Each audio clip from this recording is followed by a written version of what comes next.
The voice called out to her, saying, "Ebenita Scrooge, come in and know me better." Ebenita then wakes up and turns the curtain back around her bed. She then looks around and sees that her whole room is covered with Christmas decorations, with presents under a tree, and a table laid out with food, where she sees sitting in an armchair the second spirit, wearing a green Christmassy robe with a wreath on her head, appearing as a tall woman with brown hair and tanned skin. The spirit then holds up an Olympic torch, saying, "Why, hello, Ebenita Scrooge. I am the ghost of Christmas present." "Christmas present," said Ebenita. "Indeed I am. I trust you've seen many of my brothers and sisters. I have a lot of siblings." No," said Ebenita. "How many do you have? Well, let's see, what year is it now?" 2022? Oh, then, about 2021 siblings. That's quite a family to provide for. Yes, I've never met them, though. Anyway, I am here to show you the shadows of what is. What is all this here? Christmas decorations, food on the table? They're things that you have denied your fellow man. Now, come along with me, Ebenita. I have much to show you. Much to show me? Yes, look into my flames." Ebenita then looks into her flames, and then she all of a sudden sees herself in Times Square. What is this? You live in the city that never sleeps, Ebenita. This is Christmas morning. Oh, I see. Everybody in the festive spirit, wishing each other a Merry Christmas. Then two men bump into one another and start an argument until the spirit waves her hand and the two men then apologize and wish each other a Merry Christmas. Ebenita goes up to the spirit and says, "How did you do that?" "I'm the spirit of Christmas present. I make everything festive at this time of year. This is Christmas Day. Of course, you never like to stay awake and sleep through it all. Well, yes, Christmas isn't really my thing, but you like Christmas because it makes you money, doesn't it?" "Well, yes. It's always better to be financially secure." "That's all that it ever is to you, isn't it? Money. You don't tend to live in the present. You tend to always look into the future and dwell on what you need, on what you may not need. Come, let me show you something else." Ebenita then sees herself in the Children's Hospital in New York. She then says, "Well, why are we here?" "Look." Ebenita then walks up to an isolation room where she sees Tiny Tim on a machine and Roberta Cratchit sat beside the bed. Then Mr. Cratchit comes in with the other children. Roberta then wakes up saying, "Oh, what are you all doing here?"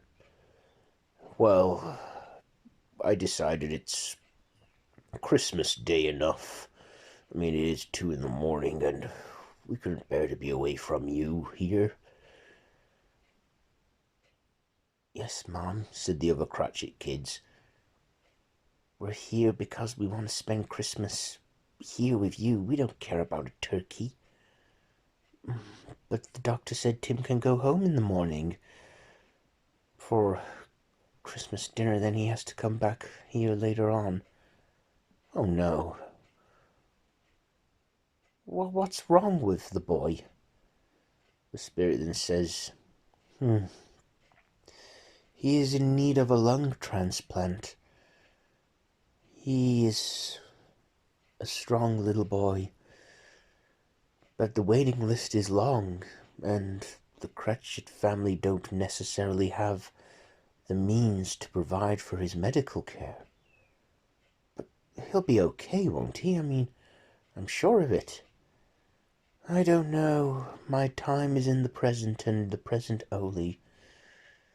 If you ask me, I can see a vacant chair, an empty bed without an owner.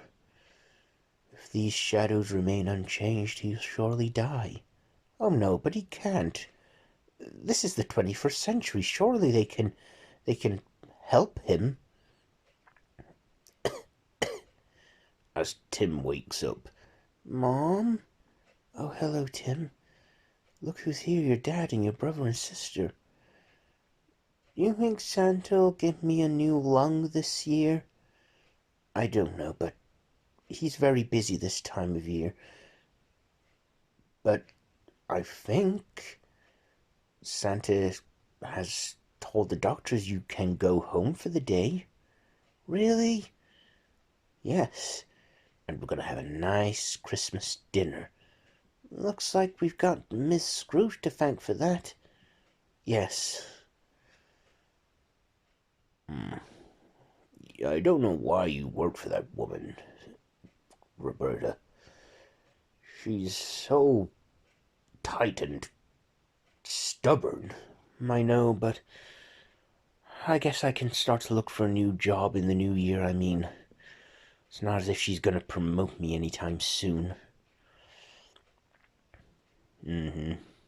But look, we're all together now, and that's all that matters, said Mr. Cratchit. Merry Christmas. And then Tiny Tim says, and God bless us, everyone. Come along, said the spirits to Ebenita. We have more to see. Then Ebenita and the spirits see themselves in the church, where, during the Mass, people are singing Christmas carols. Silent night. Ebenita looking and saying, what are we doing here? This is how people celebrate Christmas. The midnight Mass. Praising the Jesus Christ. Being holy and grateful and charitable. This is what it is like at Christmas. Also, my presence here gives them Christmas joy. Ebenita then looks around and listens to the carols, feeling moved by it and enjoying it. Before the spirits then takes her around the world, showing her how other people around the world celebrate Christmas.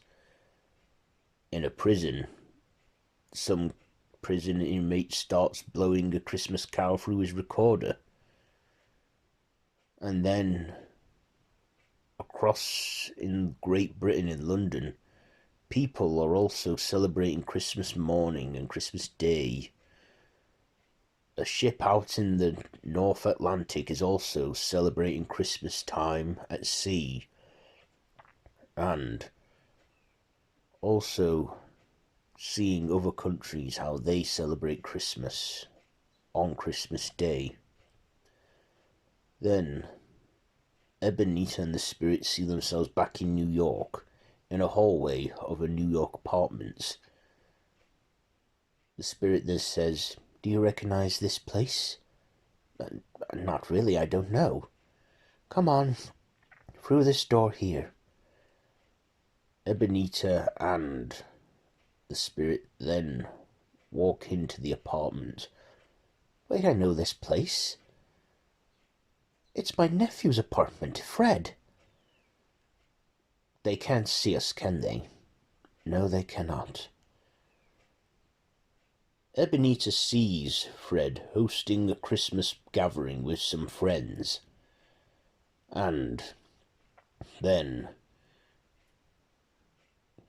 they start to play 20 questions. Fred then goes up and makes a turn. He then says, "Okay, I got it." Then the friends ask, "Is it a person?" He says, "Yes." "Is it a man?" "No." "Is it a woman?" "Yes." "Is it a famous person?" Not really, but known locally." Is it friendly?" Yes and no." "Wait, it's your Auntie Ebenita, isn't it?" "Yes, it is." I really wish she could come. I mean, every year I do invite her, but she just never wants to come to Christmas dinner." Then a man walks up to Fred saying, "Hey, she isn't really worth it. The main thing is we have each other." "Yes, honey, we do." Fred then kisses the man, revealing to be his husband. Ebenita then says, "So my nephew, Fred, he got married to a man. I didn't know this about him." "No, you never really do stop to observe the here and the now and your family, do you?" "I mean, I never went to the wedding because I put work first, but I'm happy for him.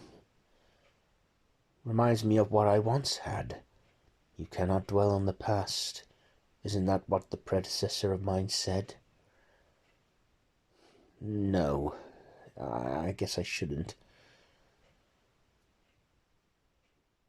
Then Fred and all their friends start to have a laugh and a sing, and then a little girl comes into the room.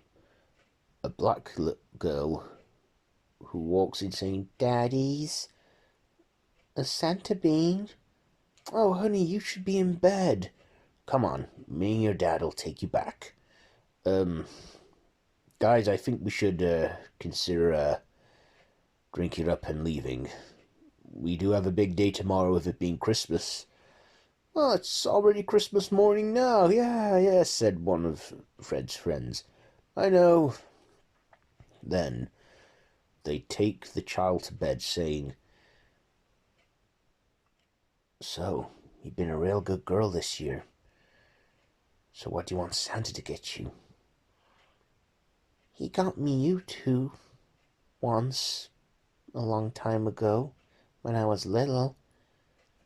I guess I just, I want toys, but I also want you, Daddy, to be happy, and your auntie to come over." Well, you see, the thing with my auntie, she's a very busy woman. She can't always make time for family, but I did see her today, and she had to respectfully decline." "Okay, I think it's time to go to sleep," said Fred's husband. "Yes, it is. Good night, honey." They then kiss her and leave the nightlight on and leave her to go to sleep. Ebenita then looks at Fred, thinking, I've never seen him so happy. "You know, I honestly don't know why you waste your breath on your aunt. Every year you ask her and she says no." "I know, but she's the only family I got left. Well, including you, but I'm the only family she has left. And I'm sure my mom would love to see us sharing a Christmas meal together." Fred then looks at a photo of his mother on the fireplace, saying, "Here's to you, Mom. To all the Christmases we haven't shared together, and that one Christmas where but it was very short-lived. Christmas is very hard for my aunt. I mean, it's my birthday, but my mom died, giving birth to me, and I guess it brings back sad memories for her. She shouldn't dwell on the past. She should live in the here and the now. Be grateful for what she has. I know. Merry Christmas, honey. Merry Christmas. The spirit then goes up to Scrooge. Now looking old, with hair going grey, she then says, "Come along now, Ebenita. My time is getting short." "Do you get old?" said Ebenita. "I do. My time on this earth is brief. It ends this very night. I only live in the present, same as my siblings before me." "Your siblings before you?" "Yes, I said I never met them. You see, Ebenita, you should always enjoy and be grateful for what you have now, because before you know it, it's all gone. Time is not always kind to people. Come on, I have one more place to show you before I go." Ebenita then sees herself in a homeless shelter, going, What is this place? Do you not recognize some of these people?" Ebenita then sees one man saying, "Hey, I know him. I fired him last Christmas because he was taking his daughter to the doctor, and hang on, I know that woman. I put her out of business, and some of these people here are homeless because of you, Ebenita," said the spirit. "This is what your greed has led them to, a path of poverty, and also some cannot afford to live in a nice home." Then Ebenita sees herself with the spirit alone in the homeless shelter as everyone fades out. It then begins to get colder as Ebenita begins to shiver. She then says to the spirit, "Oh, spirit, forgive me, but there's something under your robe." "Oh, yes, of course." The spirit then reveals 2 children under her robe. Ebenita looking in horror, saying, "My God, who are these people? Who are these children?" "They're your children, Ebenita. Manifestations of your greed. The boy is ignorance and the girl is want. You should fear them both, but most importantly, fear the boy. This is what it all leads to, Ebenita, your greed. You focus so much on all that. You don't stop to see the damage you cause. Spirit, please, put them away." She then covers the children back up with her robe as she continues to age and decay. "My time here is done. I leave you now with the spirit of Christmas that is yet to come. Treat that one with the greatest of respect, as that one knows all and will decide all, and because of this cannot share the knowledge of what will be. Be good to that one, Ebenita." The spirit then begins to fade away as she turns into snow and blows out into the blizzard as Ebenita shivers. As the spirit leaves her, the spirit tells Ebenita, "Here the bell will chime 3 times for him. 3 times." Then Ebenita is left alone in the darkened homeless shelter, shivering and cold with an icy breath. She then walks up to a small bench in the shelter and sits down as she awaits for the next spirit to come to her. Then, behind her in the shadows, a ghostly figure wearing a long black cloak and a top hat, a silhouette of a man, forms behind her as he is the next spirit.